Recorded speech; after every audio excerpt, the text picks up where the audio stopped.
ومن كل شيء خلقنا زوجين لعلكم تذكرون ففروا إلى الله إني لكم منه نذير مبين ولا تجعلوا مع الله إلها آخر إني لكم منه نذير مبين كذلك ما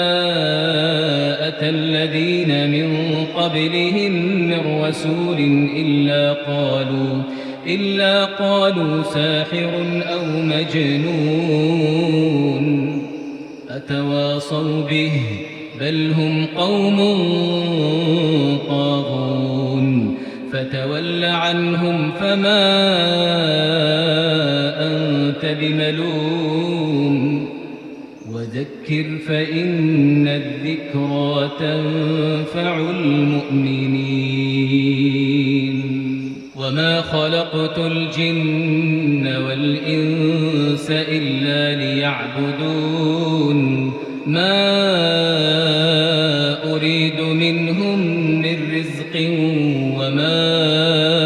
أريد أن يطعمون إن الله هو الرزاق ذو القوة المتين أعوذ بالله من الشيطان الرجيم بسم الله الرحمن الرحيم الحمد لله رب العالمين والصلاة والسلام على رسوله الأمين وعلى آله وصحبه أجمعين ومن تبعهم بإحسان إلى يوم الدين أما بعد ní orúkọ Ọlọ́run ọba àjọkẹ́ ayé àṣàkẹ́ ọ̀run a dá ọpẹ́ fún ọba náà ọba àgbáńlá ayé ọba tí kò ní orogún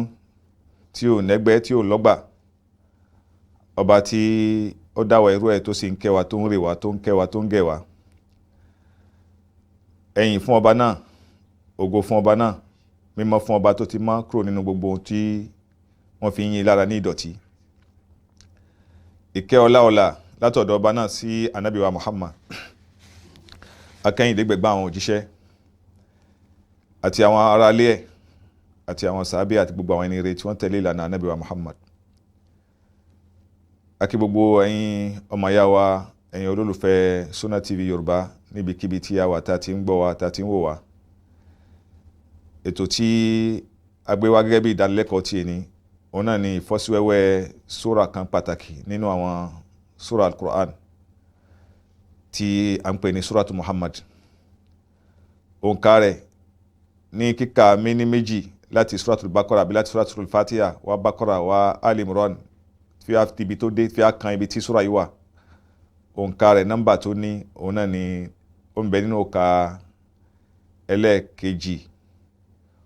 ẹlẹ́ẹ̀kejì dín ní ogójì méjìdínlógójì náà ni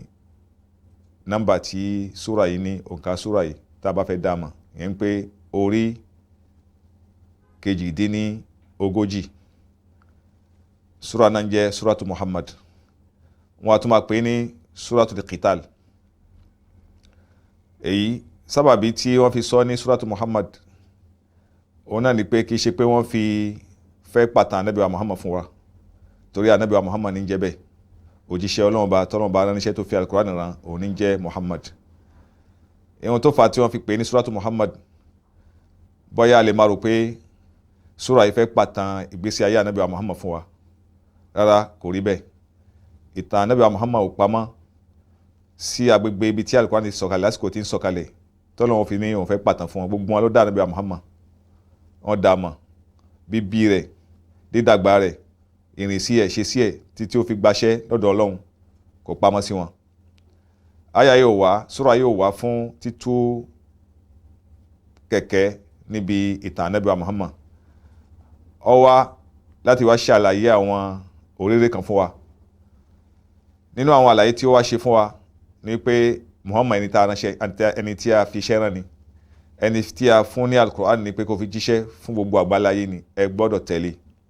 gbogbo ẹni tó bá ti yapa sí ànábì tó sì yapa sí ohun tá a fi rán yóò jìyà lọ́dọ̀ Ọlọ́run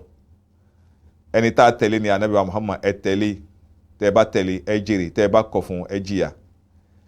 Ohun tí súra yìí wá sọ ni fún wa. Gbólóhùn Muhammad tí súra yìí mú dání ó wà púpọ̀ nínú Al-Qur'an, àti pé kìí ṣe anabi wa Muhammad nìkan ni Ọlọ́run bá ó fi orúkọ ẹ̀ sínú Al-Qur'an, ló fi orúkọ ẹ̀ sọ súra kan nínú Al-Qur'an. Ọ̀pọ̀lọpọ̀ nínú àwọn anabi Ọlọ́run bá sọ súra ní orúkọ wọn, gẹ́gẹ́ bí anabi Yunus, a máa gbọ́ suratu Yunus, anabi Yusuf, suratu Yusuf, suratu Nuh, suratu Ibrahim, suratu Nuh, suratu Hud, bẹ́ẹ̀ bẹ́ẹ̀ lọ. Kọ́lọ́n kó wá dárúkọ àwọn anabi kan tó fi orúkọ wọn sọ súra, kó máa dárúkọ anabi Muhammad sallallahu alaihi wasallam, ó kù díẹ̀ káàtó, torí pé òun ni akẹ́yìndé wọn, òun sì ní ó wá parí ẹ̀sìn fún wa. Orúkọ ẹ̀ sì wá jáde nínú súra yìí. Nínú àṣà Ọlọ́run ni pé tí Ọlọ́run bá ń sọ̀rọ̀ kan nípa nǹkan kan tó pàtàkì, a máa sábà máa mú ohun tó pàtàkì yẹn, orúkọ ohun tó pàtàkì yẹn, a máa fi sọ súra tó sọ̀rọ̀ nípa nǹkan òun. Èyí ni pé ńgbà tí anabi Muhammad sallallahu alaihi wasallam ó jẹ́ nǹkan tó pàtàkì lọ́dọ̀ Ọlọ́run, tọ́lọ́run ti fi ṣẹ́ ran, tó fi Al-Qur'an ran, tí Al-Qur'an náà sì pàtàkì, tọ́lọ́run pè wá sákìyèsí pé kí a tẹ̀lé, ká sì tẹ̀lé Al-Qur'an. Ọlọ́run wo bẹ̀, ó tara bẹ̀, ó fi sọ súra yìí, Suratul Muhammad. Súra yìí sọ̀kalẹ̀ nílùú ìlú Maka, nílùú Madina. Súra Madina ni, ó ti dé Madina, anabi ti dé Madina kí súra yìí tó sọ̀kalẹ̀. Gbogbo ohun tí wọ́n ń sọ bí ṣe ń sọ̀rọ̀ Maka bẹ́ẹ̀ náà ni sọ̀rọ̀ Madina. Ó kó ìròyìn Maka àti ìròyìn Madina, ó kó jọ sínú súra yìí fún wa. Nínú ìbẹ̀rẹ̀ ọ̀rọ̀ Ọlọ́run nínú súra yìí, ba'da bismillahir rahmanir rahim, Ọlọ́run ní alladhina kafaru wa saddu an sabilillahi adalla a'malahum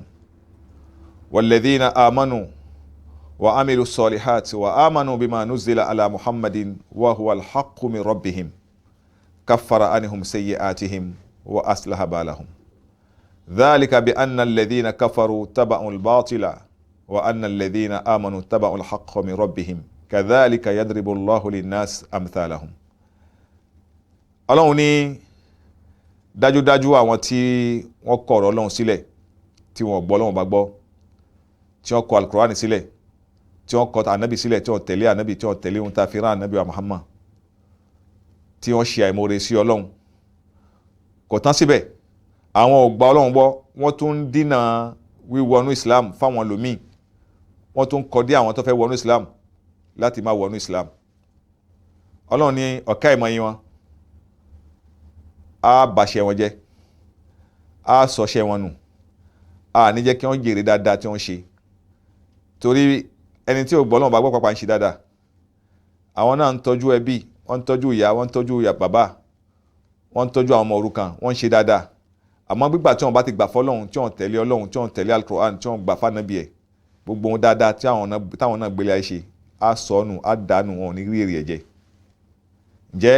èrè jẹ́ kan ò sí níbi ká kọ̀ fún Ọlọ́run, níbi ká ṣe àìmoore sí Ọlọ́run, níbi ká ya gèfèrè sí Ọlọ́run. Ọlọ́run bá ní í daṣẹ́ wọn nù, wọn ò ní jèrè iṣẹ́ wọn. Walladhina amanu wa amilu solihat, kẹ́ wá rí àwọn tó gbọ́ Ọlọ́run bá gbọ́, tí wọ́n ní iman, tó mọ̀ pé Ọlọ́run bá ń bẹ, tó sì tẹ̀lé Ọlọ́run bá, tó ń tẹ̀lé ànábì, tó ń gba gbogbo ohun tọ́lọ́run fi rán ànábì, tó ń gbàgbọ́, tó ń sì ń tẹ̀lé. Wa amilu solihat, wọ́n wá fi iṣẹ́ rere, wọ́n fi tẹ̀lé ìgbàgbọ́ ni. Ọlọ́run bá ní àwọn tí wọn wa amanu bima nuzila ala Muhammad, wọ́n gbọ́ Ọlọ́run bá gbọ́ tán, wọ́n tẹ̀lé ànábì, wọ́n gba ohun tọ́lọ́run bá fi ránṣẹ́ sí ànábì wa Muhammad sallallahu alaihi wasallam tí ń jẹ́ Al-Qur'an, wa huwa al-haqqu min rabbihim. Al-Qur'an nìyẹn òdodo ọ̀rọ̀ ní látọ̀dọ̀ Ọlọ́run, kò sí rọ́mbẹ̀. Ọlọ́run bá tún ní òdodo l'Al-Qur'an, ọkàn nípa pé wa huwa al-haqqu min rabbihim, kì í ṣọ̀rọ̀ ọ̀rọ̀, kì í ṣàrọ̀dàrọ̀dà, kì í ṣàdásọ ọ̀rọ̀ látọ̀dọ̀ ànábì wa Muhammad. Òdodo ní Al-Qur'an ṣe látọ̀dọ̀ Ọlọ́run tó fi rán ànábì wa Muhammad. Gbogbo àwọn tó bá gbàgbọ́, Ọlọ́run bá ní kaffara anhum sayyi'atihim wa aslaha balahum. Àwọn àní ìdáṣẹ́ tí wọ́n nù, á jẹ́ kí wọ́n jẹ́ ìṣiṣẹ́ wọn. Gbogbo àṣìṣe tí wọ́n wá bá wọn lẹ́nu iṣẹ́ Ọlọ́run tí wọ́n ń ṣe nínú ìgbésí ayé wọn, gbogbo àṣìṣe wọn lókùngbà tí wọ́n ti gbà fọ́lọ́run, tí wọ́n sì ṣe dáadáa, tí wọ́n sì tẹ̀lé ìlànà ànábì wa Muhammad sallallahu alaihi wasallam àti ohun tí Ọlọ́run bá fi rán fún, ó fi ránṣẹ́ sí nínú Al-Qur'an. Ọlọ́run bá ní á ṣàmójúkúrò fún wọn, níbi gbogbo àwọn àṣìṣe wọn, á pa àwọn àṣìṣe wọn rẹ́, á pa àwọn ẹ̀ṣẹ̀ wọn rẹ́. Kafara anhum sayyi'atihim, láyé ń bí gbogbo ìtúbà wọn, títúbà wọn, ìrònúpìwàdà wọn á máa gbà wọlé, títọrọ àforíjì wọn á máa gbà wọlé. Èyí tí wọ́n bá tiẹ̀ mọ̀ lẹ́ṣẹ̀ dépò pé wọ́n á tọrọ àforíjì ní ọ̀dọ̀ Ọlọ́run pé kó dáríjì wọn, tí wọ́n tiẹ̀ mọ̀ lẹ́ṣẹ̀, Ọlọ́run bá ní kafara anhum sayyi'atihim, èmi Ọlọ́run bá ń pa àṣìṣe wọn rẹ́, wa aslaha balahum, ń sì tún àlámọ̀rí wọn ṣe. Gbogbo ìṣesí wọn pátá ní ìṣesí wọn táyé, ọ̀rọ̀ ayé wọn ìní jẹ́ kó dojúrú. Bákan náà àlìkìyámà wọn ìní bàjẹ́ fún wọn. Ẹ̀hìn ikú wọn lórí dúkìá wọn tí wọ́n fi lẹ̀, lọ́mọ ni, ní àwọn ìyàwó ni, láwọn dúkìá láwọn ilé ni, á tọ́jú ẹ̀ fún wọn. Kafara anhum sayyi'atihim wa aslaha balahum. Ọlọ́run ní dhalik, kí ló fà á tó fi rí bẹ́ẹ̀? Kí ló fà á tí ẹ̀san yìí ó fi ń jẹ́ ẹ̀san àwọn gèfèrí tó jẹ́ pé á daṣẹ́ tí wọ́n nù? Tẹ̀san àwọn mùmínì jẹ́ àwọn ń ti wọn, á pa àṣìṣe wọn rẹ́, á sì tún àlámọ̀rí wọn ṣe láyé àti lálùkìyámà àti lẹ́yìn ikú wọn fún ohun tó bá fi sílẹ̀ láyé. Kí ló fà á? Ọlọ́run bá ní dhalik, ohun tó fà á ni pé dhalika bi anna alladhina kafaru taba'ul batil wa anna alladhina amanu taba'ul haqqa min rabbihim. A ṣàbòsí wọn, a ṣàbòsí ẹni kankan. Gbogbo ntẹ́nì kan bá ṣe níṣẹ́, òun náà ni ó jèrè ẹ̀.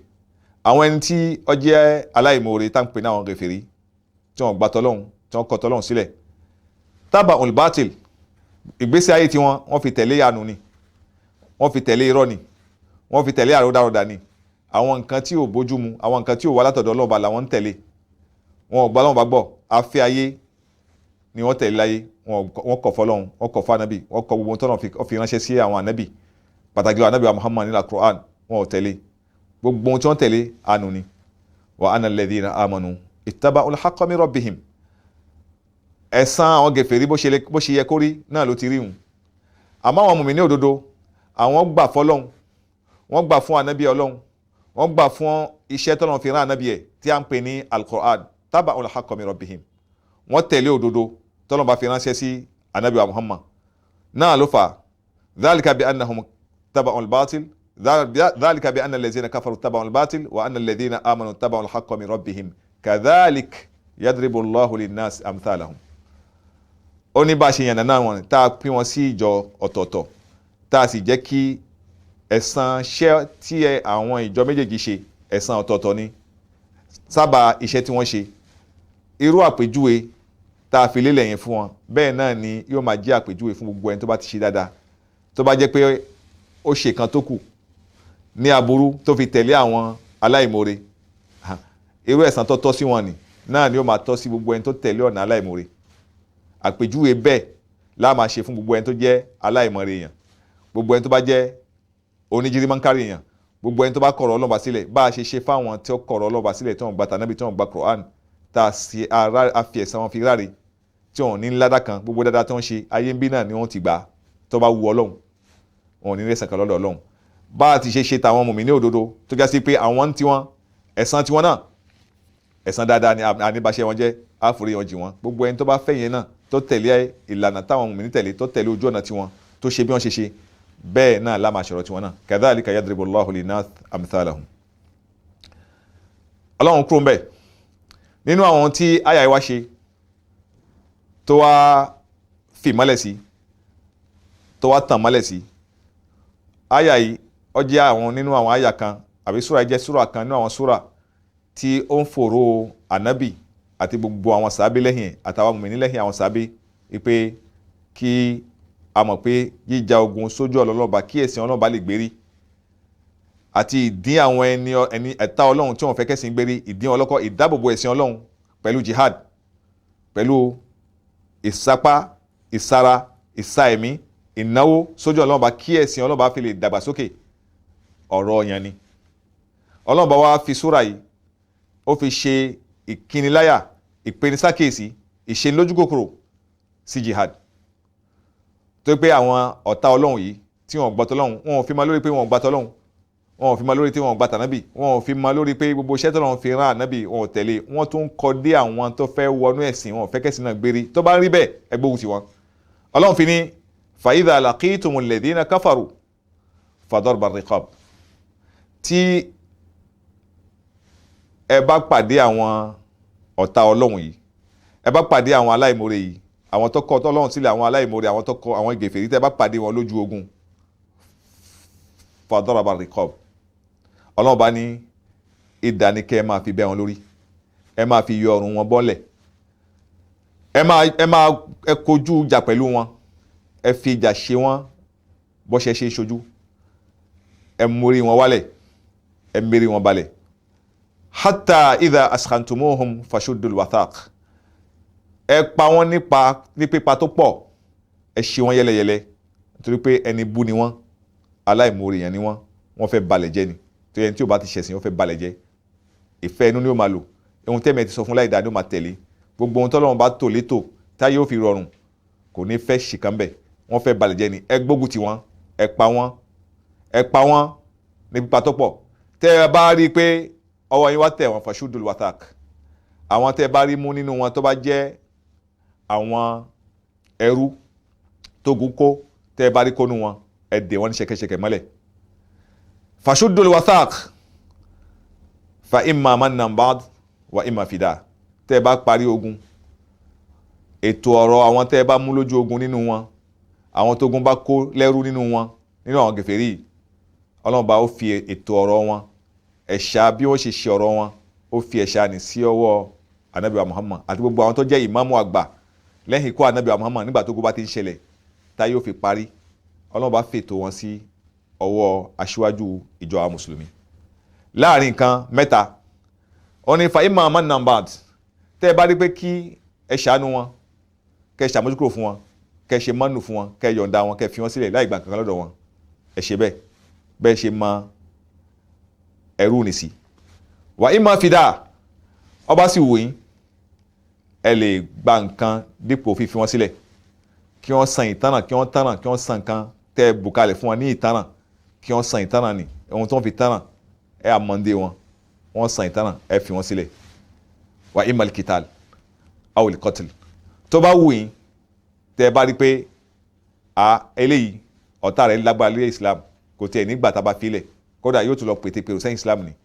pé Islam kọ́ máa ga, aburú ẹ̀ ti pọ̀ jù, tá a bá lọ filẹ̀, aburú tá a rí lẹ́yìn fífilẹ̀ yóò tún lágbára, ọlọ́run bó bá tún wù yín, ẹ mẹ́mí ẹ lọ, ẹ pa. Gbogbo ẹni Ànábì Muhammad sallallahu alayhi wa sallam ó ṣe nígbà tó wà láyé.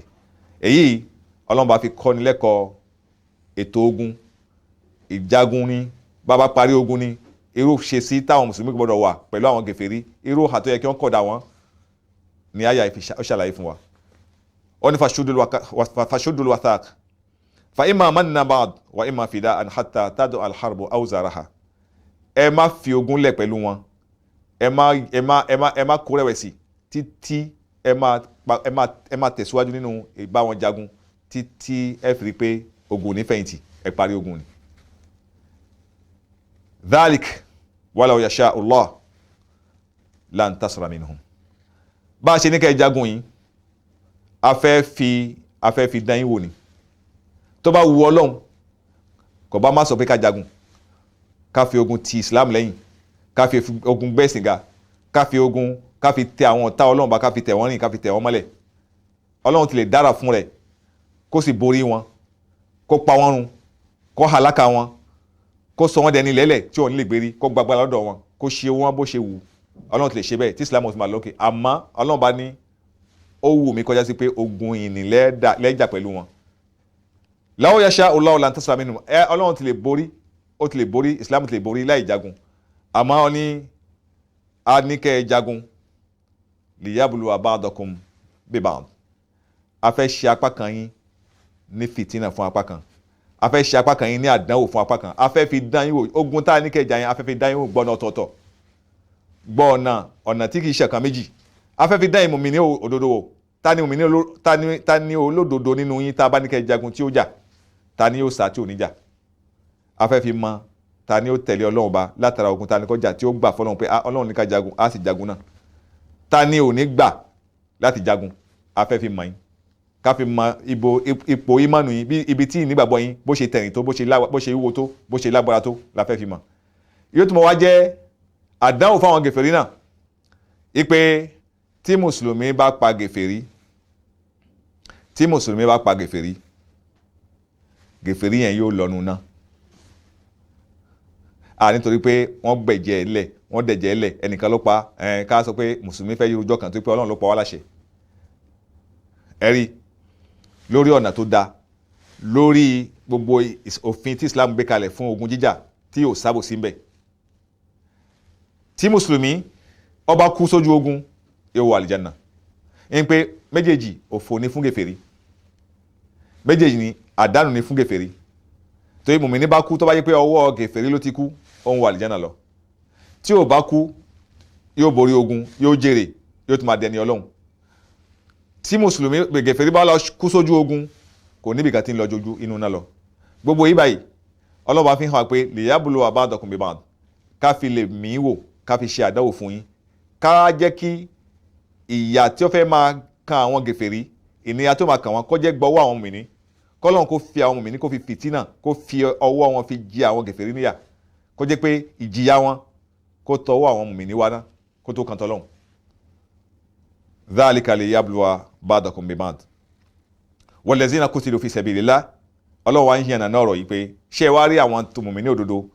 tí wọ́n fọwọ́lẹ̀, tí wọ́n juwọ́lẹ̀, tí wọ́n jù sẹ́lẹ̀, tí wọ́n gbà fọlọ́run, tí wọ́n bọ́ sójú ogun, tí wọ́n jagun nítorí kẹ́sìn lè lọ òkè láti lè fi dáàbò ẹ̀sìn, kẹ́sìn lè gbòòrò, kẹ́sìn má dúró níbi tó wà. Gbogbo àwọn tó bá kú sí ojú ogun bẹ́ẹ̀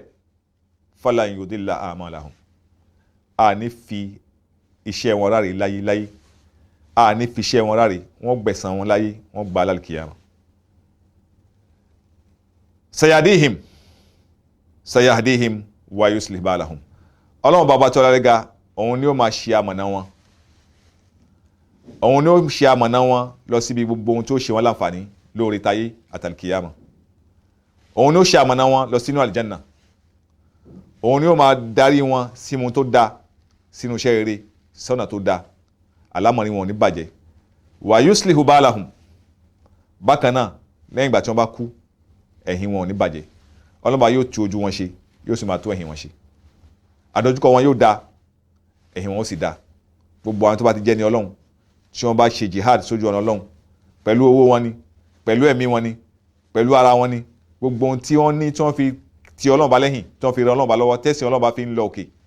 tí wọ́n dàpọ̀ máwọn gèfèrí, Ọlọ́run bá ní sayahdihim wa yuslihu balahum, á ràn wọ́n lọ́wọ́, á fọ̀nàmọ́ wọn, á sì tún àlámọ̀rí wọn ṣe. wa yudkhiluhumul jannata arrafaha lahum. Kò tán síbẹ̀, tí wọ́n bá tún kú àìkú wọn ní àìwọ àlìjánà, á fi wọ́n sínú ọgbà àdẹ́ra tí a ti ròyìn ọgbà ni, a ti ròyìn àlìjánà ni nígbà tí wọ́n wà láyé, a ti ròyìn ẹ̀ fún wọn, wọ́n ti mọ̀. A sì tún tọ́ka wọn tó pé tí wọ́n bá ti ń dá àlìjánà àwọn gangan wọ́n ti máa ń dá àlìjánà ara wọn, wọ́n máa lọ di inú ilé náà, wọ́n máa lọ wọnú ọgbà náà láwọn ní àlìjánà tí wọ́n ti mọ̀, tá a ti júwèé fún wọn, tá a ti tọ́ wọn sọ́nà, tá a ti tọ́ka ẹ̀ fún wọn. sayahdihim wa yuslihu balahum wa yudkhiluhum jannata arrafaha lahum. Àlìjánà wọn wọ́n ti dá mọ̀, wọn ò ní máa sọnù kí wọ́n tó wọnú àlìjánà wọn. Wọ́n ti mọ̀ ìròyìn ẹ̀ láyé ń bí, ìròyìn ẹ̀ ti yé wọn. Ọ̀nà tí wọ́n gbà wọnú rẹ̀ nígbà tí wọ́n bá kú, ọ̀nà tó hàn ní, tó fojú hàn tí wọ́n ní sọnù. Kọ́lọ́n kó bá ọba tí ọlá rẹ̀ ga kó fún wa níṣẹ́ olóore ṣe, kó ṣe wá lẹ́ni tí ó ń tẹ̀lé ọ̀rọ̀ Ọlọ́run àti ọ̀rọ̀ Ànábì Muhammad, kó sì ṣe wá lẹ́ni tí ó ń jagun sójú ọ̀nà Ọlọ́run bá gba gbogbo ọ̀nà tọ́lọ́run bá fẹ́ ká jagun lódùn wọn tí a bá ṣe lágbára mọ́ ní àkókò àti ohun tí àkókò náà ń tọrọ láti fi ti Ọlọ́run bá lẹ́yìn. Naam, Ọlọ́run wá pè wá látòrí Ànábì Muhammad, ó ní yá ayyuhal ladhina amanu in tansurullaha yansurukum wa yuthabbit aqdamakum. Ẹ̀yin tẹ́ ẹ gbà Ọlọ́run bá gbọ́ ní òdodo, ẹ má ṣe rò pé tẹ́ ẹ bá dúró ti Ọlọ́run iṣẹ́ yín yóò ráre, ní fi iṣẹ́ tí yín ráre gẹ́gẹ́ bí àwọn gèfèrí o. Tẹ́ ẹ bá lè ran Ọlọ́run bá lọ́wọ́ lórí ẹ̀sìn yín, tẹ́ ẹ bá lè dúró ti Ọlọ́run, tẹ́ ẹ bá lè tẹ̀lé Ọlọ́run bá, kẹ́ ẹ jẹ́ kí ẹ̀sìn Ọlọ́run bá kó máa dàgbà sókè pẹ̀lú owó yín, pẹ̀lú ẹ̀mí yín, pẹ̀lú gbogbo ohun tẹ́ ẹ bá ní, tẹ́ ẹ bá lè ran Ọlọ́run bá lọ́wọ́. Àdéhùn Ọlọ́run bá fún gbogbo ẹni tó bá ti ràn án lọ́wọ́ lórí ẹ̀sìn yín, Ọlọ́run bá ní ìnífín sílẹ̀, ń ràn yín náà lọ́wọ́ lórí ọ̀rọ̀ gbésí ayé yín àti lórí ọ̀rọ̀ àlìkìyámọ̀ yín. Tẹ́ ẹ bá ti lè ran Ọlọ́run bá lọ́wọ́, in tansurullaha yansurukum wa yuthabbit aqdamakum. Kí Ọlọ́run bá kó ṣe wá lẹ́ni tí ó gbà fún, kó fún wa ní ìnígbàgbọ́ tó jinlẹ̀, kó sì fún wa ní títẹ̀lé àti títẹ̀lé òjíṣẹ́ rẹ̀, kó sì ṣe iṣẹ́ oore àti jihad lójú ọ̀nà Ọlọ́run bá, kó ṣe ní ìrọ̀rùn fún ẹnì kọ̀ọ̀kan wa kí àwọn èrè jẹ yìí kó ba lè tọ́ sí wa kó má yà wá ní gèfèrí gbogbo ọ̀nà táṣetánì fi máa ń jẹ ìdálérè láti di ọ̀tá ọlọ́run kó ló má jẹ ọ̀rẹ́ ayé lára wa káwọn náà ká sì má gbà láyè ká má bàa máa bẹ nínú àwọn ìròyìn tọ́nà bá rò sí wọn lára pé wọ́n máa bẹ nínú ọ̀nà àánú iṣẹ́ wọn sì bàjẹ́ ká má bàa gbà ròyìn yẹn ká má bàa iṣẹ́ ẹnì kó má bàa tọ́ sí wa ẹ̀san ẹnì kó má bàa tọ́ sí wa kó lọ́n gbà fẹ́ nìkan wa amẹnu rúbọ́nbí fún ìpele kejì nínú ọ̀rọ̀ tafsir tí à ń bá bọ̀. Assalamu alaikum warahmatullahi wabarakatuh. Ìkànnì tẹ́ ń wò yìí náà ní ìkànnì Sunna TV níbi tí àwọn onímọ̀ ti ń tẹ̀ ìmọ́lẹ̀ sórí ẹ̀sìn Islam látọ̀rọ̀ Sunna TV ìmọ́lẹ̀ nínú sunna nabi Muhammad sallallahu alayhi wa sallam. Ní gbogbo ìgbà ní kẹ́ ẹ máa wò wá tí ẹ sì máa rí ẹ̀kọ́ ìsìn kọ́ lórí ìkànnì yìí náà ni o. Òun ló múlẹ̀ rẹ̀kẹ̀tẹ̀ yàtọ̀ yìí gbogbo mùsùlùmí lọ́kùnrin àti lóbìnrin ẹ jẹ́ ká máa wo Sunna TV ẹ jẹ́ àwọn ọmọ wa náà máa wo Sunna TV kí wọ́n lè bá ní ìmọ̀ tó péye nípa sunna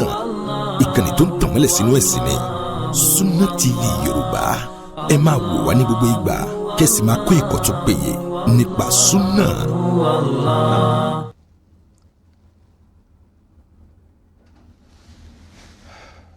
Bismillahir Rahmanir Rahim. A tún fara ọ̀rọ̀ wa lẹ́ẹ̀kan sí pẹ̀lú orúkọ Ọlọ́run níbi tí a bá ọ̀rọ̀ wa dé nínú tafsir Surat Muhammad òun náà ni Ọlọ́run bàbá tí ọlẹ́rẹ́ ga níbi títí ń ròyìn àwọn ẹni Ọlọ́run tí ó bá tẹ̀lé pé òun fọ̀nà mọ̀ wọ́n tá a bá sì dúró déédéé lórí Islam tí a bá ran Ọlọ́run bá lọ́wọ́ lórí ẹ̀sìn yẹn òun fẹsẹ̀ wa rinlẹ̀ òun sì san wá lẹ́san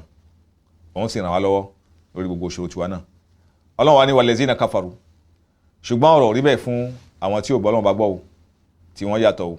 gẹ́gẹ́ bí ìròyìn tí àti ìpín tọ́lọ́run bá pín wọn sí síwájú ó ní walazina kafaru fata'asa lahum wa adalla a'malahum orí ibú ni tí wọ́n máa ṣe àwọn tí ó kọ̀ tọ́lọ́run sílẹ̀ tí wọ́n tẹ̀lé Ọlọ́run tó ń ṣàìmọ̀re sọ́lọ́run tí wọ́n gbọ́ tọ́lọ́run bá gbọ́ tí wọ́n tẹ̀lé ànábì tí wọ́n tẹ̀lé òdodo tọ́lọ́run bá fi rán ànábì ta'asa lahum orí ibú ni fún wọn ìparun ni fún wọn wọ́n ti pòfo wọ́n sì ti ròfo wọn ò ní jèrè dhalik kí ló fà á tó fi rí bẹ́ẹ̀ Ọlọ́run tó dá padà dhalika bi annahum karihu ma anzalallah kò sí nǹkan tó jẹ́ kí ìyà tọ́ sí wọn kórí ibú tọ́ sí wọn kí òfò tọ́ sí wọn bí ìbá ṣe pé karihu ma anzalallah wọ́n takò ọ̀rọ̀ Ọlọ́run wọ́n kórìíra al-Qur'an tọ́lọ́ bá fi ránṣẹ́ sí anabi wa Muhammad fa ahbata a'malahum èyí ló fà ni Ọlọ́run bá fi ba iṣẹ́ wọn jẹ́ mọ́ wọn lọ́wọ́ wọ́n ṣiṣẹ́ ẹni tí ò ní jèrè iṣẹ́ wọ́n ṣiṣẹ́ ẹni tí ò ní ráǹfààní iṣẹ́ tí wọ́n ṣe nítorí wọ́n kọ̀ tọ́lọ́run ǹjẹ́ gèfèrí kò síṣẹ́ kan tí gèfèrí fẹ́ ṣe kò síṣẹ́ kan tí aláìmoore fún Ọlọ́run aláìsìn Ọlọ́run fẹ́ ṣe níṣẹ́ olóore tí ó jàǹfààní ẹ̀ kò wúlò kò síṣẹ́ kan tó wúlò pẹ̀lú gèfèrí iṣẹ́ kan tó jíṣẹ́ olóore kan pẹ̀lú ẹni tó bá pẹ̀lú ká máa ṣe gèfèrí sọ́lọ́run ba kò ní ṣe ẹni tó ṣiṣẹ́ ni kò ní ṣe ní àǹfààní Ọlọ́run bá ní afalam yasiru fil ard fayanzuru kayfa kana akibatu alladhina min qablihim dammara Allahu alayhim walil kafirina amthaluha ó tó tí wọ́n bá fẹ́ mọ̀nà tó wọ́n fẹ́ gba wáàsí ó dá púpọ̀ pé kí wọ́n máa rìn lórí ilẹ̀ kí wọ́n sì máa ka ìtàn àwọn ẹni àná kí wọ́n wòye sí àwọn ẹni tó ti ṣíwájú wọn nínú àwọn tó kọ tọ̀rọ̀ Ọlọ́run tó ti kọ tàwọn ànábì tí wọ́n ti gbẹ́rù gbọ́n rí tí wọ́n ti kọ dí àwọn èèyàn láti wọnú Islam tí wọ́n ti kọ dí ẹ̀sìn Ọlọ́run níbi ìdàgbàsókè ó yẹ kí wọ́n wòye sí wọn kí wọ́n kàtà nípa wọn kó lè jẹ́ wàásí fáwọn náà láti má tẹ̀lé wọn torí pé ohun tọ́lọ́run ṣe fún wọn ó fojú hàn afalam yasiru fil ard fayanzuru kayfa kana akibatu alladhina min qablihim ẹ rìn lọ lórí ilẹ̀ káàkiri ẹ wòye sí àwọn ìlú tá a ti pa àwọn ìlú nìrẹ́ tá a ti pa àwọn tó gbẹ́rù gbọ́n níbẹ̀rẹ̀ tá a ti ṣe wọ́n bó ṣe tọ́ ká ṣe wọ́n látara iṣẹ́ tí wọ́n ṣe láìda ẹ wòye sí wọn ìjọ Hud ìjọ Samud Firaun Korun bẹ́ẹ̀ lọ nínú àwọn tí àwọn ẹni tí Al-Qur'ani pàtàn wọn fún wa àtàyè ibi tí wọ́n gbé ó ní watilka masakinum hawiya náà àwọn tá a dalé wọn rún tá a dàlú wọn rún tá a yẹ̀yẹ́ wọn tá a sọ wọn dẹni lẹ́lẹ̀ pẹ̀lú ipò tí wọ́n ní pẹ̀lú ọlá tí wọ́n ní ó ní ó tó fún wọn kí wọ́n fi ṣe wáàsí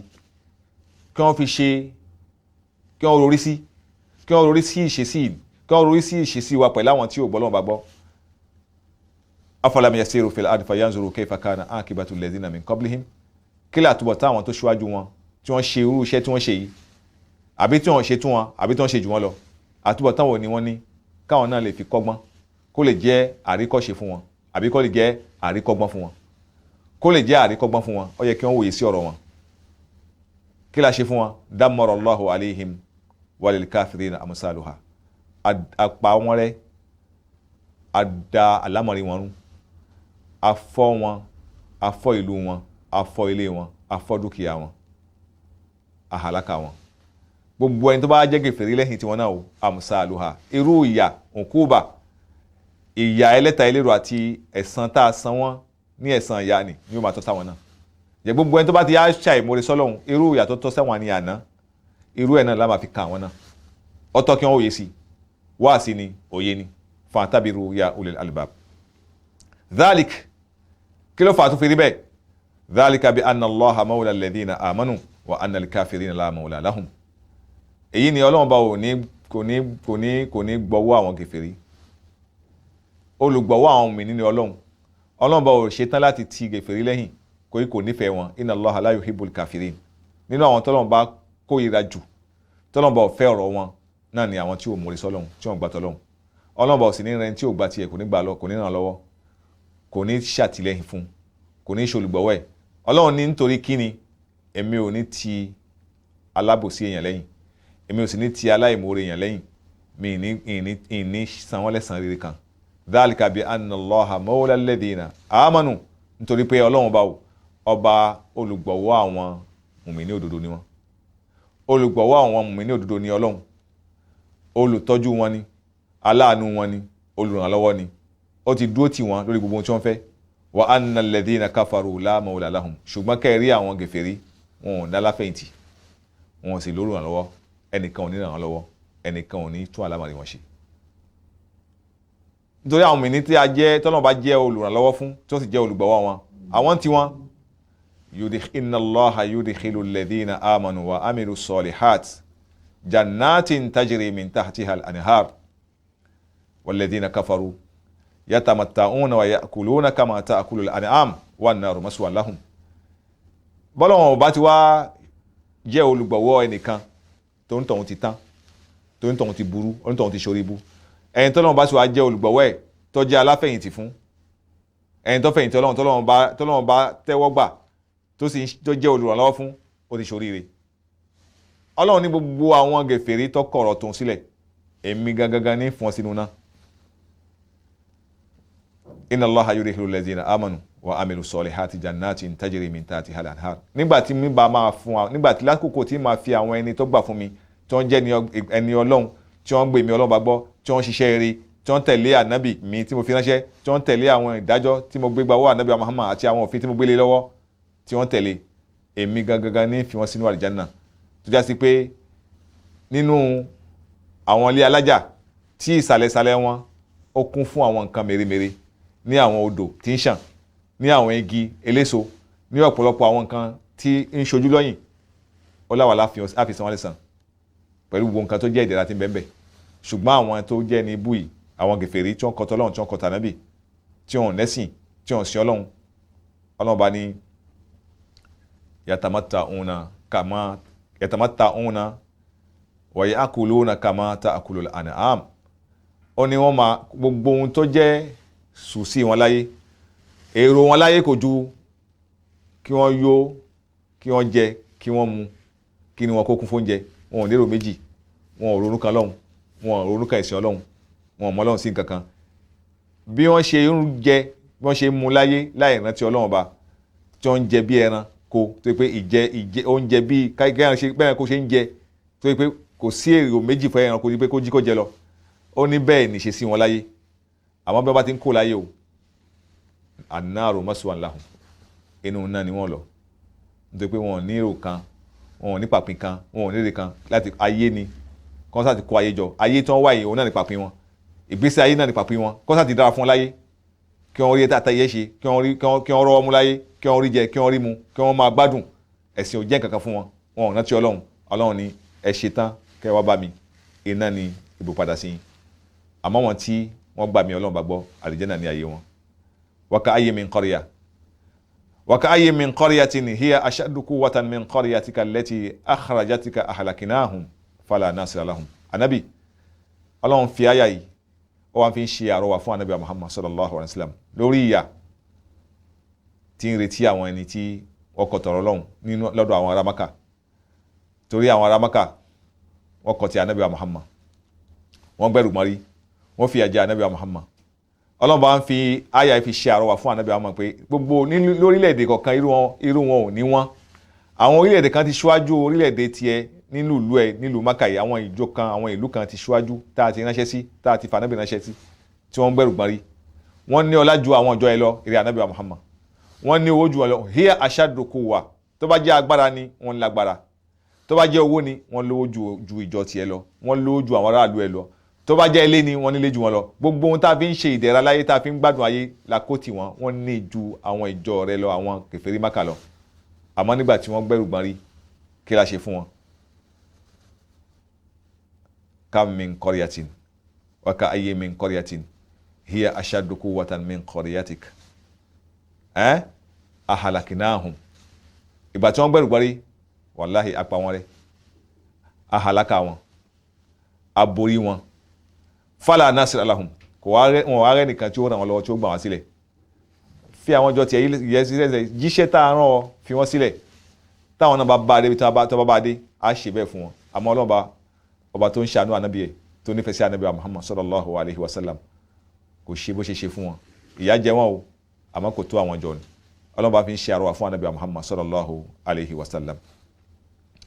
Ọlọ́run ọba tí ọlá rẹ̀ ga, ó ní afaman kana ala bayyinati min rabbi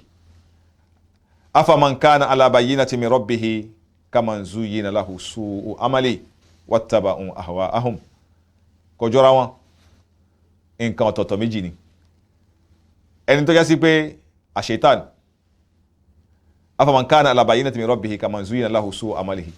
ẹni tí àṣetánì tó ti ṣiṣẹ́ burúkú tí ń ṣe, ó ti ṣe fún lọ́ṣọ̀ọ́, tó yẹ pé gbogbo ohun tí ẹ bá ń sọ fún èyí tí ń ṣe nínú ló dá lójú ẹ̀. Káyà gẹ̀fẹ̀rí sọ́lọ́hun ni ló dá lójú ẹ̀.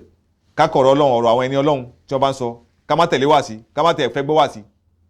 Ẹni táwọn àwọn tọ́jú àṣetán ó ti ṣe ayé nǹkan mèremère ayé, ó ti ṣe ní ọ̀ṣọ́ fún wọn, ó ti ṣe àánú ní ọ̀ṣọ́ fún wọn, ó ti ṣe ohun tí ò dáa ní ọ̀ṣọ́ fún wọn, òun ló dá lójú wọn. Pẹ̀lú ẹni tó já sí pé ó dúró lérí òdodo tó wá látọ̀dọ̀ Ọlọ́run, ó tẹ̀lé Ọlọ́run, ó tẹ̀lé òdodo tó gbọ́wọ́ àwọn ànábì Ọlọ́run wá, ó tẹ̀lé Al-Qur'an tí ànábì Muhammad sallallahu alaihi wasallam ó mú wá fún látọ̀dọ̀ Ọlọ́run bá, ó ń tẹ̀lé wá sí, ó ń gbọ́ wá sí, ó pòfin Ọlọ́run bá mọ́, ó bẹ̀rẹ̀ Ọlọ́run bá lórí òdodo tí ń bẹ lọ́dọ̀ ẹ̀, lórí àgbàdájú tó mọ̀. Ṣé a lè fi wọ́n jọra wọn ni? A lè fi wọ́n ra wọn, a lè fi wọ́n wéra wọn. Afaman kana ala bayyinati min rabbihi kaman zuyyina lahu su'u amalihi wattaba'u ahwa'ahum. Wọn jọ ẹni tó já sí pé àṣetánì ṣe iṣẹ́ ẹbú lọ́ṣọ̀ fún, tí wọ́n sì ń tẹ̀lé ìfẹ́nu wọn. Ọlọ́run wa ni ṣé a rí gbogbo àwọn tí wọ́n tẹ̀lé ìfẹ́nu, tí wọ́n tẹ̀lé òdodo, tí wọ́n bá gbọ́ Ọlọ́run bá gbọ́, tí wọ́n dúró déédéé, tí wọ́n yapa sáwọn tí wọ́n tẹ̀lé ìfẹ́nu, táṣetánì ti ṣe iṣẹ́ ẹbú ní ọ̀rọ̀ yẹn fún wọn, ní ọ̀ṣọ́ fún wọn. Ọlọ́run ní ẹ̀san wọn náà ní àlìjánà. Àlìjánà ọ̀hún Ọlọ́run bá ròyìn ẹ̀ fún wa. Ó ní mathalu al-jannati allati wa'ida al-muttaqun. Ṣé rí àlìjánà tí àwa Ọlọ́run bá ṣe àdéhùn ẹ̀, tá a ṣe ìpinnu bá fi fún àwọn ẹni tó bẹ̀rù Ọlọ́run, tá a fi wọn síbẹ̀,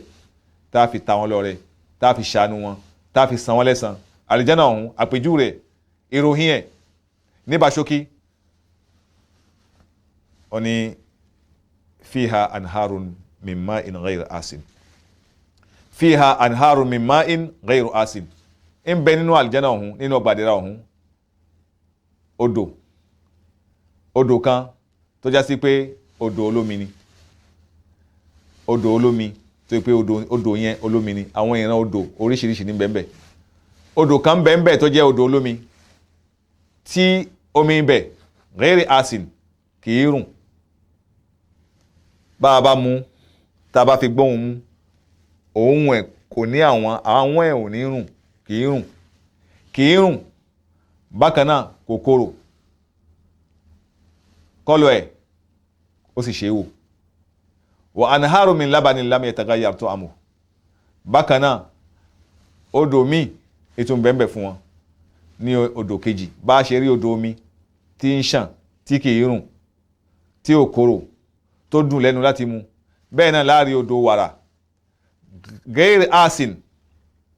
àbí wa anharun min labanin lam yataghayyar ta'amuhu àti odò omi odò oyin àbí odò wàrà tó já sí pé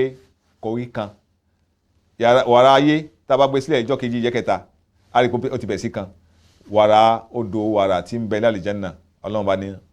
lam yataghayyar ta'amuhu títọ́wò ẹ̀ kì í kan lẹ́nu bó ṣe wà náà ni máa ń wà. wa anharun min khamri lazzati lisharibin ìran odò ẹlẹ́kẹta tí ń bẹ ní àlìjánnà fáwọn olùbẹ̀rù ọlọ́run bá kọ́lọ́run kó ṣe wá ní èrò àlìjánnà pẹ̀lú bẹ̀rù ẹ̀ àti àánú ẹ̀. ọlọ́run ní wa anharun min khamri lazzati lisharibin àti odò tó jẹ́ ti odò ọtí nǹkan aládùn tí kìí ṣe bí ọtí tayé tí èèyàn mú tán tí ó máa hún rira tí ò ní gbádùn làákàyè tí ò ní gbádùn tí ó máa wá ṣèṣekúṣe tí ó máa wá sọ̀kísọ tí ó wá bọmọlúwàbí jẹ́ láwùjọ ọlọ́ba ní kìí ṣe ọtí bẹ́ẹ̀ anharun min khamrin lazzatin lisharibin àwọn ọtí kan tó yẹ pé ó dùn kọjá ó dùn ó lárinrin fún gbogbo ẹni tí bá mú. odò ẹlẹ́kẹrin wa anharun min asalil musaffa odò tó jẹ́ todò tóyin tí a ti sẹ́ tí ò sí àwọn kùrukùru ń bẹ̀ tí ò sí àwọn ìdọ̀tí lára ẹ̀ tí gbogbo ẹ̀ mọ́ tẹ́ bá ń wò nínú abọ́ ẹ máa rí òdì kejì àti sẹ́ ní gbogbo ìdọ̀tí odò yẹn tún wà èyí tó bá wo ẹrú tí ń bẹ lálìjánnà ní omi ni ní wàrà ni ní oyin ni ní ọtí ni gbogbo ẹ̀ ní ó máa ṣe bó ṣe wù ń bẹ̀ ọlọ́ba ni a fi ṣe ẹ̀san fún gbogbo àwọn olùbẹ̀rù ọlọ́ba tí wọ́n tẹ̀lé wa tí wọ́n tẹ̀lé anabi tí wọ́n tẹ̀lé ohun tí a fi rán anabi wa Muhammad sallallahu alayhi wa sallam walahum fiha min kulli thamarat kò tán síbẹ̀ nínú ẹ̀san tá a fẹ́ máa san wọ́n àti àwọn ìdẹ̀ra tí ń bẹ lálìjánnà tá a fi fún àwọn olùbẹ̀rù ọlọ́ba oríṣiríṣi èso lórí ìrànríran àwọn èso lórí ìrànríran tí wọ́n bá ti ń fẹ́ tẹ́mi wọ́n bá ti ń fẹ́ walakum fiha ma tashtahi anfusukum bọ́lá ṣe sọ́nù súra kan ẹ máa rí nínú ọgbà àdẹ́ra gbogbo ohun tẹ́mi yín bá ti ń fẹ́ tó bá ti rìn wálé mi pé mò ń fẹ́ nǹkan báyìí ẹ máa bá pàdé ń bẹ̀. àwọn àìmọye èso ìran èso lóríṣiríṣi tẹ́mi bá ti ń fẹ́ èyí tá a rí rí èyí tá a rí rí èyí tọ́kàn rò èyí tọ́kàn ò rí ní àwọn ìran èso wọn ní bẹ́ẹ̀ fún yín walakum fiha ọlọ́ni walahum fiha min kulli thamarat wa maghfiratun min rabbihim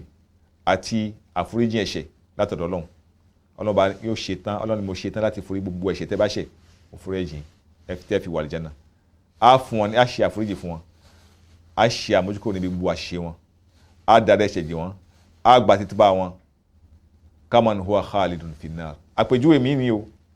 ó ní ṣe irú ẹ̀san yìí tá a san àwọn ẹni tó jẹ́ olùbẹ̀rù ọlọ́ba yìí irú àlìjánnà yìí tọ́tọ́ sí wọn tá a fi san wọ́n lẹ́san ó ní ṣé a lè fi àpèjúwe nì fi wé àpèjúwe ibùsẹ́rí padà sí gèfèrí tọkọtọ lọ́hùn sílẹ̀ kó o lè mọ èyí tó mú ṣe èyí tó bá mú ṣe kó o lè mọ̀ ń bẹ̀ kó o lè mọ èyí tó bá mú ṣe ń bẹ̀ kó o lè mọ̀ bí kó o tẹ̀lé ọ̀nà àwọn mùmínì òdodo kí àlìjánnà yìí kó lè tọ́ sí ẹ pẹ̀lú àwọn ìdẹ̀ra tí ń bẹ ń bẹ̀ bó bá sì tẹ̀lé ọ̀nà àwọn tó kọtọ lọ́hùn sílẹ̀ tí ò ṣẹ̀sìn tí ò sìn Ọlọ́hun tí ò mọ Ọlọ́hun tẹ́sìn ò jẹ́ nǹkan fún tí ń balẹ̀ jẹ́ káàkiri tí ń ṣàmúrí sọ́lọ́hun ẹ̀san wọn ní ṣáfẹ̀san àwọn mùmínì òdodo yìí á fi irú ẹ̀san bẹ́ẹ̀ á fi wé ẹ̀san àwọn gèfèrí tó kọtọ lọ́hùn ni ó ní kaman huwa khalidun àwọn gèfèrí tó yẹ sí pé huwa khalidun finnar ó ti wọnú náà ti pẹ́ ibẹ̀ ni ó sì gbé kánrin kése àti fi sínú náà pẹ̀lú ìyà tí ń bẹnu náà pẹ̀lú oríṣiríṣi fìtínà tí ń bẹnu náà pẹ̀lú títa ríro tí ń bẹnu náà àti fi síbẹ̀ tí ò ní ọjọ́ kan wọn ò dá ọjọ́ kan fún pé oṣù kan ló fẹ́ ṣe ọdún kan ló fẹ́ ṣe ìgbà báyìí ló fẹ́ jáde khalidun finnar nígbà tí ẹni tó bá jẹ́ mùmínì òdodo tó ń bẹ nínú àlìjánnà kánrin kése ibẹ̀ náà lẹni tí ń tọ́ iná tí ń fi iná gbára tí ó ń fi iná kóra tí iná ń jó tó yẹ pé àìmọye ìyà ní bẹ́ẹ̀ fún lóríṣiríṣi ìran ìyà lóríṣiríṣi ní bẹ́ẹ̀ fún yóò máa wà ń bẹ̀ kánrin kése wọ́n ní ṣàfiwéra wọn ni kò jọra wọn afaman huwa ó ní kaman huwa khalid fi nar wasuku ma'an hamiman níbo mi ọlọ́ni afaman huwa mu'min kaman huwa fasiku afa najal muslimin kal mujrimin afa najal muslimin kal mujrimin ṣáàṣì mùsùlùmí òdodo mùmíní òdodo á fi wọ́n jọ á fi wọ́n wé àwọn olùbàjẹ́ àwọn alábòsí èèyàn àwọn olójoro èèyàn níbi ẹ̀san ni kò lè ṣeé ṣe. Ọlọ́run ní ṣẹ́yìn tó wọ àlìjánà pẹ̀lú àwọn ìdẹ̀ra tí bẹ́ẹ̀ kaman huwa khalidun finnar ṣáà lè fi wẹ́ ń ta fi sínú iná tí ó gbé bẹ̀ lọ́kàn rí kése wasuqu ma'an hamima tó yẹ pé gbogbo gbà tí ògbẹ́ bá ń gbẹ tó bá fẹ́ mu mi àwọn màlẹ́kà omi gbígbóná tí ó máa já wọn nífun omi gbígbóná àwọn onúwẹ̀jẹ̀ tó gbóná tí wọ́n bá ti mú báyìí ìfun wọn máa já tí ò sì ní pa wọn wọn ò ní kú wọn ò sì ní gbádùn. wasuqu ma'an hamiman faqatta'a am'a'ahum tó yẹ pé gbogbo ìfun wọn ní ó já dànù ní tí wọ́n máa rí ìrora la yugini min ju'i omi náà kò ní sàn fún wọn níbi òǹgbẹ wọn mú náà tán òǹgbẹ náà ò ní sàn ebi ó máa pa wọn gbogbo tó jẹ ò ní yó wọn gbogbo tó sì máa jẹ yóò máa dààmú wọn nínú àgbàdo wọn ní ṣé àlìjánnà yẹn tá a fẹ́ fi fún àwọn gèfèrí ọba iná tá a fẹ́ fi fún àwọn mùmínì òdodo astaghfirullah ṣé àlìjánnà tá a fẹ́ fi fún àwọn mùmínì òdodo ó ṣe déédéé iná tá a fẹ́ fi àwọn gèfèrí sí pẹ̀lú ìyà tí ń bẹ ńbẹ̀ àti ohun tó máa mú ní nǹkan burúkú. wa minhum man yastami'u ilayk ọlọ́run ó ní ń bẹ nínú wọn nínú àwọn gèfèrí ìran àwọn gèfèrí ń bẹ nínú wọn tó yẹ pé mùnáfíkì ni wọn ọlọ́run bá ti ń túnà sílẹ̀ áyà yìí sóra yìí bó ṣe ń sọ̀rọ̀ nípa kìtàl tí ń sọ̀rọ̀ nípa ogun pàṣẹ bí wọ́n ṣe ń pè ní suratul Muhammad ni wọ́n tún pè ní suratul kìtàl bí ṣe ń sọ̀rọ̀ nípa ìtẹ̀lé ọlọ́run àti ìṣesí àwọn gèfèrí àti ẹ̀san wọn àti ìṣesí àwọn mùmínì àti ẹ̀san wọn bákan náà ní tó ń fi àṣírí àwọn gèfèrí àwọn mùnáfìkì àwọn alágàbàgebè èèyàn tí ń ṣẹ̀mí pẹ̀lú ànábì tó yẹ pé kò sígbà kan tẹ̀ níra wọn náà kò sásìkò kan tí wọ́n sí wọ́n gba Islam pẹ̀lú ahọ́n àmọ́ kò dọ́kàn wọn wọ́n máa sọ̀rọ̀ ọbẹ̀ ẹni tó jẹ́ mùsùlùmí ìwà gèfèrí níbẹ̀ ní ọkàn wọn tí wọ́n bá rí àwọn mùmínì òdodo àwa pẹ̀lú yín tí wọ́n bá ń bẹ pẹ̀lú àwọn ẹlẹ́sìn míì àwọn oníṣẹ́ wọn wọ́n ní irọ́ là ń pa pẹ̀lú àwọn tọ̀hún ẹ̀yin pẹ̀lú àwa pẹ̀lú yín làwà àwa pẹ̀lú àwọn tọ̀hún ẹ̀yin akàn ń dapọ̀ mọ́ wọn lásán ni a lọ pẹ̀lú wọn. ọlọ́ba ń tún àṣírí wọn fún anabi Muhammad sallallahu alayhi wa sallam ìpè wa minhum nínú ìran wọn náà wa minhum man yastami'u ilayk tí ìjókòó bá pa yín pọ̀ ẹ̀yin máa ṣe bí mùmínì ni wọ́n ń bẹ ní mọ́sálásí wọ́n ń bẹ láwùjọ yín wọ́n ń bẹ ládùúgbò yín tí ìjókòó bá pa yín pọ̀ ẹ máa kà wọ́n kún mùsùlùmí ẹ máa ní ara wa làwọn yìí nǹkan kan náà ni wá wọ́n ti jókòó pẹ̀lú yín wọ́n ti ń dẹ́tí sí yín ẹ ní dá wọn mọ̀ ń bẹ lásìkò ayé anabi Muhammad ọlọ́run wa ń tún àṣírí fún anabi Muhammad àfi kọ́lọ́run kó gbé àwọn ẹni ọlọ́run kó gbé wọn lékè àwọn gẹ̀fẹ́ àwọn irú àwọn èèyàn bẹ́ẹ̀ láwùjọ kò sí àsìkò tí wọ́n sí ọlọ́run wa ń ṣàlàyé ẹ̀san tiwọn náà àti ìwà wọn ó ń yànnà náà àṣírí wọn olúwa minhum man yastami'u ilayk ń bẹ ní wọn tí wọ́n máa gbọ́ wá sí ẹ̀ nígbà tó bá ń ṣe wá sí tó bá ń sọ̀rọ̀ ọlọ́run wọ́n máa dẹ̀tí gbọ́ pẹ̀lú àwọn mùmínì òdodo hatta iza kharaju min indik nígbà tó bá parí ọ̀rọ̀ tí wọ́n bá dìde kó ní masalasi ní ọ̀dọ̀ ẹ àbí nínú ilé ẹ àbí tó bá pè wọ́n sí àbí tí ibi tẹ́ bá pàdé tẹ́jọ́ ń sọ̀rọ̀ fún wọn. qalu lillazina utul ilm wọ́n mọ̀ wá ṣàlàyé fáwọn apá kan nínú àwọn ẹni ọlọ́run tó nímọ̀ tó ń fẹ́ wá ìmọ̀ tí wọ́n sì ń gba ìmọ̀ lọ́dọ̀ ànábì àbí lọ́dọ̀ àwọn àfà wọ́n mọ̀ wá sọ fún pé ara ilé ẹ̀ kí ló sọ lẹ́ni tí ń ṣe bí ẹni tí ò mọ ohun tí wọ́n sọ yóò máa ṣe bí ẹni tí ò gbọ́ ohun tí wọ́n sọ àbẹ́ni tí ihun tí wọ́n sọ òye lórí pé kí ni kò fẹ́ lo ohun tí wọ́n sọ yóò máa wá sọ fún aráàlú ẹ̀ kí ló sọ kí làáfà náà tiẹ̀ wí kí ló ń tẹ̀ ń ṣe wá sí ìdìgan síná kí ló ń sọ kí làlàyé ti ń ṣe hatta iza kharaju min indika qalu lillazina utul ilm madha qala anifa kí ló sọ nísìn kí ló rí mú nínú nǹkan tó sọ onírúurú pọ̀ hatta iza kharaju min indik ó ní apá kan nínú àwọn ìran kan nínú àwọn ìran gèfèrí ni tó jẹ́ munafiki wa minhum man yastami'u ilayka hatta iza kharaju min indik qalu lillazina utul ilm madha qala anifa ulaika alladhina taba Allahu ala qulubihim ulaika alladhina taba Allahu ala qulubihim wattaba'u ahwahum ó ní ẹ má jẹ́ kí ọ̀rọ̀ wọn ṣe yín lé mọ̀ àwọn tí wọn Ọlọ́run bá ti fi ìdídín ó ti dí wọn lọ́kàn ìmọ́lẹ̀ ò ní wọnú ọkàn náà mọ́ ìmọ́lẹ̀ ò lè wọnú ọkàn wọn wáàsí ò lè wọnú ọkàn wọn wáàsí ò bá sì wọnú ọkàn kò lè wúlò fún wọn wọ́n máa tẹ̀lé ìfẹ́ inú náà ni ó ti jọba lẹ́kọ̀ọ́ wọn èyí tí ẹ̀mí wọn bá pa wọn láṣẹ láburú kí wọ́n ṣe òun ni wọ́n ṣe èyí tí wọ́n bá ń gbọ́ ní wáàsí ní lọ́rọ̀ Ọlọ́run lọ́rọ̀ Ànábì Muhammad kò lè wúlò fún wọn torí pé Ọlọ́run bá ti dín wọn lọ́kàn Ọlọ́run wá ṣe wá bẹ́ẹ̀ walladhina ihtadaw ṣùgbọ́n àwọn ẹni tó bá gbọ́ Ọlọ́run bá gbọ́ tí wọ́n ń wá ìmọ̀nà tọ́lọ́run fi mọ̀nà zadahum huda látara wáàsí tẹ́ bá ń gbọ́ látara ìṣítí tẹ́ bá ń gbọ́ yálà ní agbo wáàsí ni yálà nínú mọ́sálásí ni lásìkò kútúbà ni wọ́n ń ka àdéhùn fún yín ní lágbo kan ní àwùjọ ibi tí wọ́n ti ń sọ̀rọ̀ Ọlọ́run bá ni wọ́n ti ní ìmọ̀ tẹ́lẹ̀ ọ̀nà wọ́n ti mọ̀nà tẹ́lẹ̀ wọ́n ti rí ọ̀làjú nípa ẹ̀sìn tẹ́lẹ̀ Ọlọ́run bá ní irú wọn tí wọ́n bá tó ń jòkó tó bá ń gbọ́ wáàsí tó bá ń dẹtí sí ọ̀rọ̀ Ọlọ́run gẹ́gẹ́ bí àwọn tó nífẹ̀ẹ́ sí àwọn olùfẹ́ Sunna TV Yorùbá tó pé gbogbo gbà ni wọ́n ń bá wa bọ̀ ni wọ́n ń bá wa ká lọ ni wọ́n ń tẹ̀lé wa ni wọ́n ń wo program oríṣiríṣi ni wọ́n ń gbọ́ àwọn afárá oríṣiríṣi láti jàǹfààní tí wọ́n ti nímọ̀ nípa ẹ̀sìn tẹ́lẹ̀ tó wọ́n ń wá àlékún wọ́n ní walladhina ihtadaw àwọn tó ti mọ̀nà tí ẹ̀mí wọn sì wà lára pé a fẹ́ gbọ́rọ̀ Ọlọ́run bá a fẹ́ kó wúlò fún wa a fẹ́ máa mú lò zadahum huda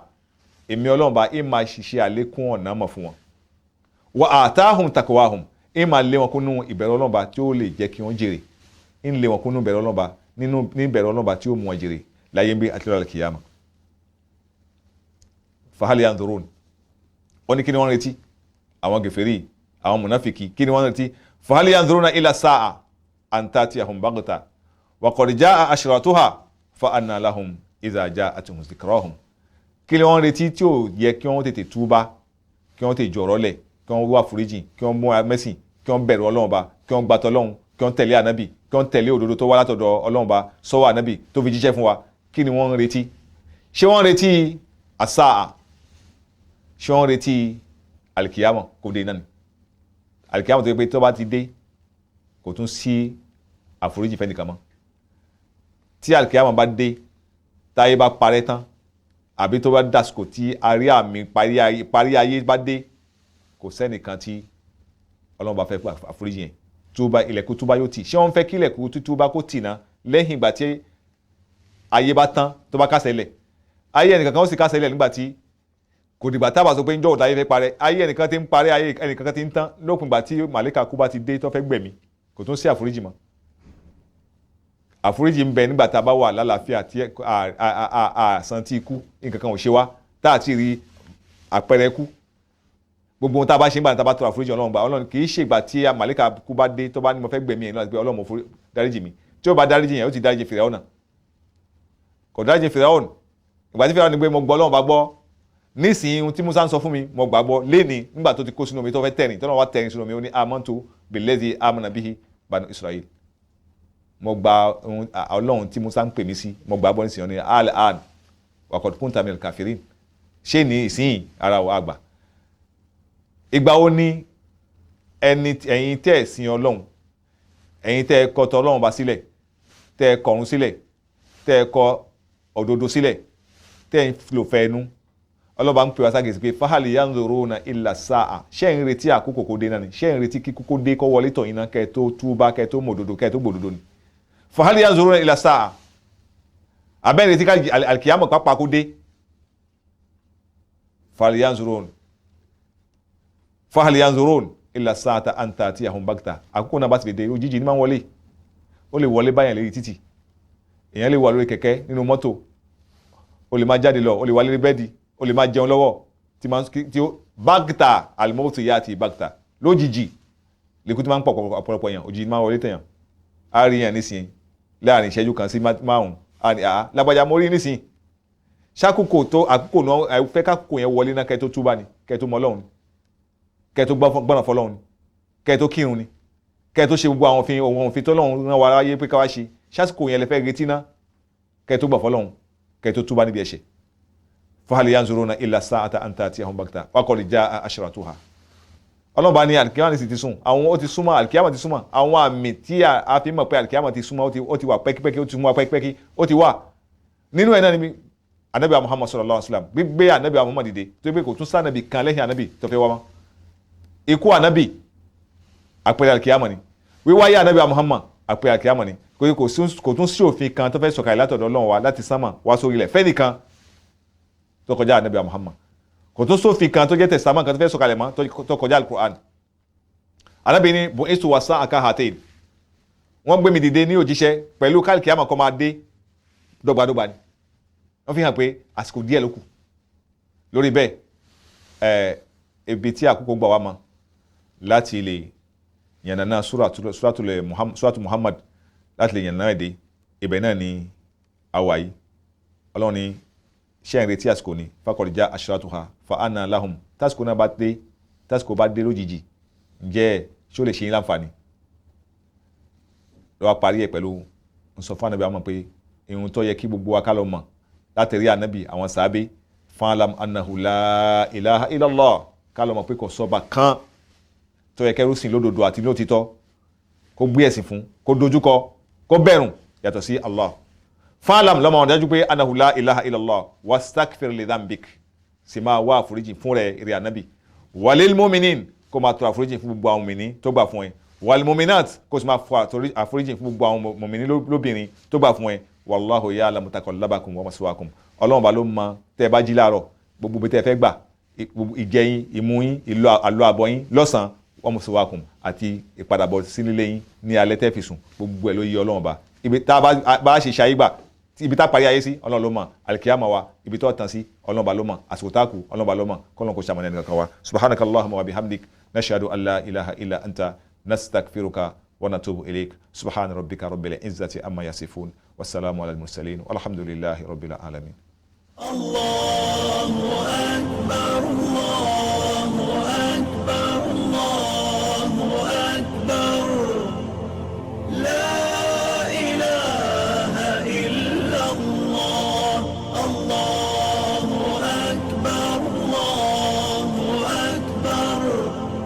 walillahi alhamd, Allahu akbar, Allahu akbar, Allahu akbar, la ilaha illa Allah, Allahu akbar, Allahu akbar, walillahi